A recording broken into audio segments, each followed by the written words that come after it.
In this episode of Apartment Living Radio, Identifying Bedbugs, Part 2.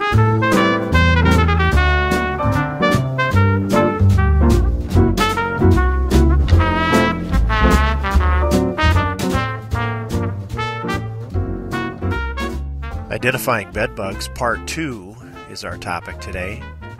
We've been talking about ways to identify bed bugs and determine if you've got a low-level or high-level infestation. And we've been talking with P.R. Olson from Olson Pest Technicians about this. Getting bed bugs to show their identification when they enter your residence is a big challenge. Since they hitchhike everywhere they go, they have a tendency to sneak in rather than announce their presence. Low-level infestations of bed bugs are very hard to find. And often a bed bug bite won't show up for a period of 1 to 2 days after a person gets bit. These delayed warning signs are another part of what makes it difficult to identify a bed bug problem. So we go back now to P.R. Olson from Olson Pest Technicians. P.R., tell us about the bites of a bed bug. Are they rashes, itchy? How do they manifest themselves? Everyone reacts differently to bites, whether it's bed bug bites, flea bites, or the like. They might not be visible on some people. For others, a small red irritation or itchy spot will appear.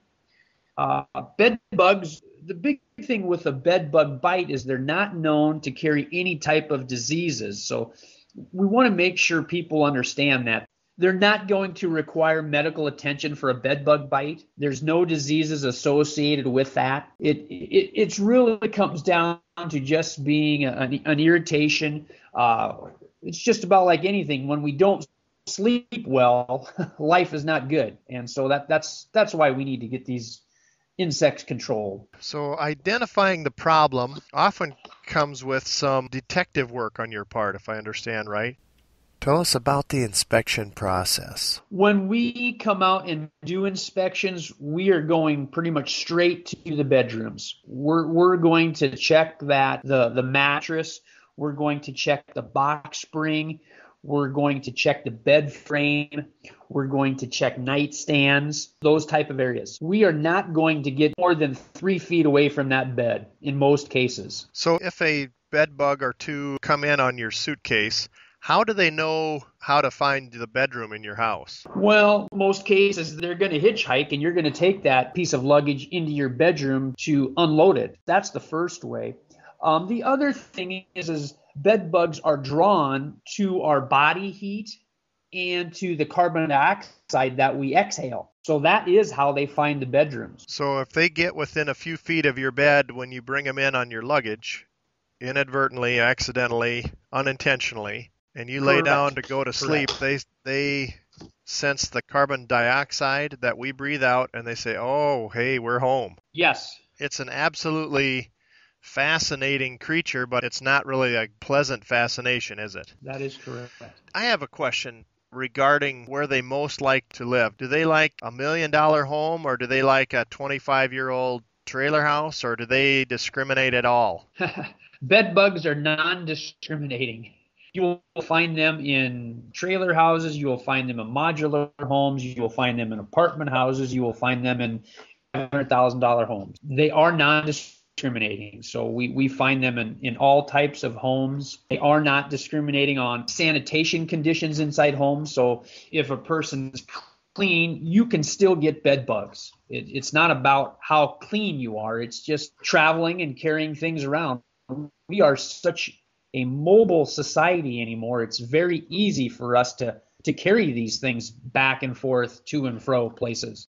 Most cases when we talk to people about transporting bed bugs, we always tell people it seems like when we travel, we need to make sure we keep our luggage on hard surfaced areas. So if we keep it in on the tile floor in the bathroom, that will help. Maybe we could speak to that in just a general sense. The whole premise of prevention may be answering some of the wrong questions, because you've addressed that it's not a question of hygiene or sanitation or cleanliness conditions within a home and apartment structure. It doesn't speak really to financial strata.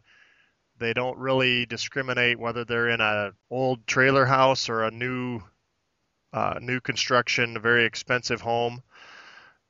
So prevention may be more of an awareness of how they travel. If you do travel, like you said, put your suitcase in the tile floor on the bathroom instead of right on the bed when you get to a hotel. A person just needs to be vigilant in assessing their surrounding, especially when traveling. We just need to pay attention to those type of things.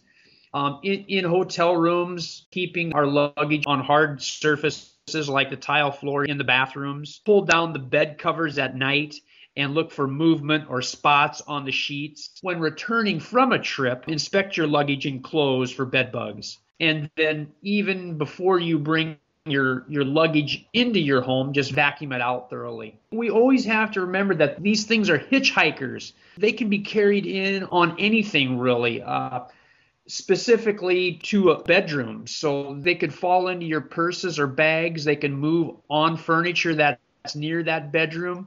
They just get moved around like that. That's a fascinating organism. How fast do they multiply? And how many would it take to really have an infestation in a short period of time? Really, when you talk about bed bugs, one bed bug is too many bed bugs. When we talk about breeding and so forth, their temperatures that they do their best at is somewhere between 80 and 90 degrees. So most cases, homes do not get that warm and that humid where they really take off and start breeding.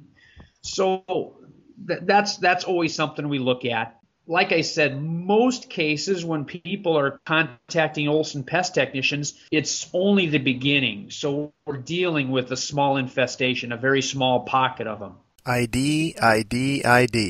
Identification is key to bedbug eradication. We've been talking to P.R. Olson from Olson Pest Technicians about this, and he'll join us on a future episode to talk more about identification and subsequently treatment options. We'll have more information available on our show notes page at apartmentlivingradio.com.